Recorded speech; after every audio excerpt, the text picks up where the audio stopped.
दोस्तों स्वागत है आपका हमारे YouTube चैनल सबसे अनोखा सेंटर में। हम लोग अध्याय 1 की प्रश्नावली 1.3 को हल कर रहे थे और इस वीडियो में हम लोग प्रश्न 2 को कंप्लीट करेंगे। तो देखिएगा प्रश्न 2 क्या है। कह रहा है सिद्ध कीजिए कि 3 + 2 √5 अपरमेय संख्या है। ठीक है, हम लोग जानते हैं कि ये एक अपरमेय संख्या है। क्यों है? क्योंकि ये देखिएगा 3 हमारी क्या है, परमेय है, 2 हमारी परमेय है और ये √5 हमारी अपरमेय है। ठीक है, और जब अपरमेय संख्या किसी परमेय संख्या के साथ में जुड़ जाती है, घट जाती है, गुणा या भाग हो जाता है तो वो पूरी संख्या हमारी क्या हो जाती है, अपरमेय हो जाती है। ठीक है, तो हमें इससे पता चलता है कि ये अपरमेय तो है, लेकिन हमें सिद्ध करना है कि ये अपरमेय कैसे है। ठीक है, तो हम लोग अपरमेय को अपरमेय सिद्ध करने के लिए उसे उल्टा मान लेते हैं, यानी कि हम लोग इसे परमेय मान लेंगे। ठीक है, तो यहाँ पर लिखेंगे माना माना 3 + 2 √5 एक परमेय संख्या है। उल्टा मान लेते हैं। ठीक है, हम लोग परमेय संख्या है।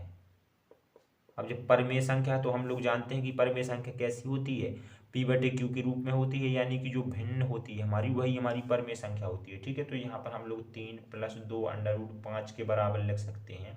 हम मान लेते हैं कोई भिन्न है A/B के रूप की। ठीक है, तो A/B मान लिया हमने, चूंकि इसे हमने परमेय माना और परमेय हमारी कोई भिन्न संख्या हमारी भिन्नात्मक संख्या होती है। ठीक है, तो इसके बराबर हमने कोई भिन्न ले ली। ठीक है, और जहाँ पर हम लोग लिख देंगे, जहाँ पर जो भिन्न में होगा, जहाँ पर जो हमारा भिन्न है उसमें हमारी नीचे की संख्या 0 नहीं हो सकती है। ठीक है, यानी b बराबर हम लोग 0 नहीं ले सकते हैं।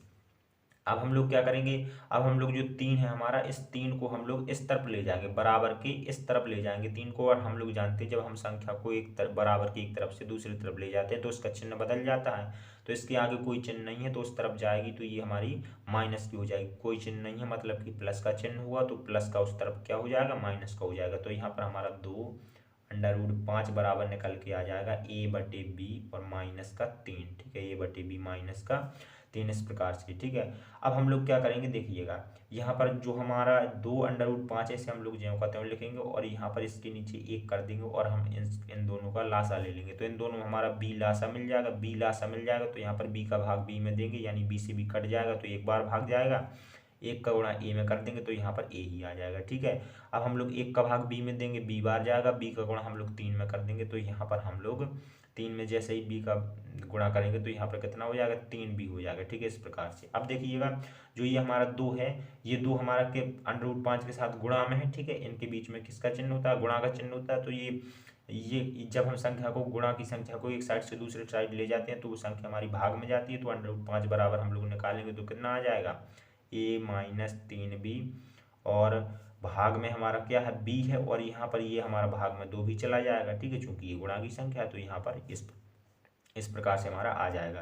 तो √5 बराबर हमारा क्या हो जाएगा, A-3b और 2 का गुणा हम लोग b में कर देंगे तो यहाँ पर क्या आ जाएगा, 2b आ जाएगा। ठीक है, अब देखिएगा इसे हम लोग पूरी एक संख्या मान लें तो ये हमारी p और बटे में हमारी q के रूप की। ठीक है, p/q के रूप के, यानी कि हम लोग लिख सकते हैं कि जो ये संख्या हमारी क्या है, एक परमेय संख्या है, चूंकि ये p/q के रूप की है। ठीक है, तो यहाँ पर हम लोग लिख देंगे यहाँ A-3b बटे 2b एक परमेय संख्या, एक परमेय संख्या है। ठीक है, ये क्या है, एक परमेय संख्या। और परमेय संख्या के बराबर क्या है, √5, यानी हम लोग कह सकते हैं √5 भी एक आप परमेय संख्या होगी, चूंकि ये परमेय के हमारी √5 जो है परमेय के क्या है, बराबर में है। तो यहाँ पर लिख देंगे इसलिए √5 भी एक परमेय संख्या है, एक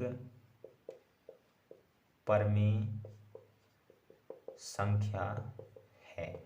√5 भी एक परमेय संख्या है, लेकिन अपन लोग जानते हैं कि √5 क्या है, √5 एक अपरमेय संख्या है, अपरमेय संख्या है। यहाँ तो जो परमेय निकली है वो इस कंडीशन के आधार पर निकली है, ये परमेय है तो √5 हमारी परमेय हो जाएगी। लेकिन हम लोग जानते हैं कि जो √5 है वो वास्तव में क्या होती है, अपरमेय होती है। तो ये विरोधाभास क्यों हो रहा है, यहाँ पर परमेय है यहाँ पर अपरमेय है। ये विरोधाभास इसलिए हो रहा है चूंकि जो हम शुरुआत में संख्या माने हुए हैं ये हमारी अपरमेय है और इसे हम लोग परमेय माने हैं, यानी कि हम लोग उल्टा माने हैं। तो हम लोग लिख सकते हैं कि यहाँ पर जो हमारी ये 3 + 2 √5 है, ये क्या होगी, हमारी अपरमेय होगी। अब क्यों होगी? क्योंकि यहाँ पर जो √5 है हमारा परमेय न कर रहा है और यहाँ पर वास्तव में क्या है, अपरमेय है, तो हमें विरोधाभास मिल रहा है, इसलिए हम लोग कह सकते हैं अतः विरोधाभास हमें मिल रहा है, तो हम लोग लिख सकते हैं अतः 3 + 2 √5 एक अपरमेय संख्या है, एक अपरमेय संख्या है। सो इस प्रकार से हमारा प्रश्न 2 कंप्लीट हो जाता है। चलिए मिलते हैं अगली वीडियो में।